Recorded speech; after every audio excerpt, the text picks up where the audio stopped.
كل يوم خطوة هوصل أكيد. أنا جاهل بحاجات كتير بس عايز أتعلم. ممكن أكون وحش بس نفسي أبقى كويس. كنت مستني حاجة تحصل عشان أتغير.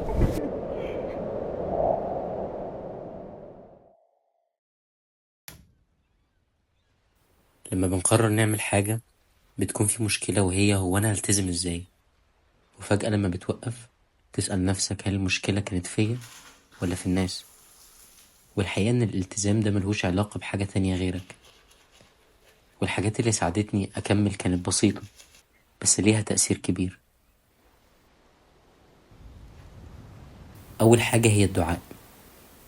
مفيش حاجة بتحصل إلا بإذن ربنا، عشان كده انت لازم تطلبها من اللي هيقدر يحققها لك، ويبقى تركيزك على ان ربنا الوحيد اللي هيقدر يساعدك.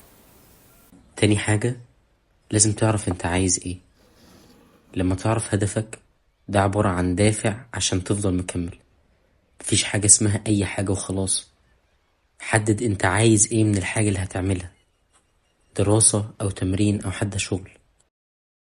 تالت حاجة، هتشوف ايه المطلوب منك عشان توصل للهدف ده وتبدأ تعمله، وعلى حسب هدفك هتعرف ايه المطلوب. رابع حاجة، وهي انك تكون الرقيب على نفسك. خلي عندك جدول بالحاجات المطلوبة منك، ومع كل مرة بتعمل فيها الحاجة دي انت بتزود الدافع اللي يخليك مكمل. وساعتها هتعرف انت مقصر في ايه ولازم تركز فيه. لازم تعرف ان مفيش حد ملتزم 100%، بس خطوة واحدة كل يوم بتعمل فرق. كلنا بنقع وده الطبيعي. افهم نفسك وما تجلدش ذاتك، خليك رحيم بيها. كل المطلوب خطوة.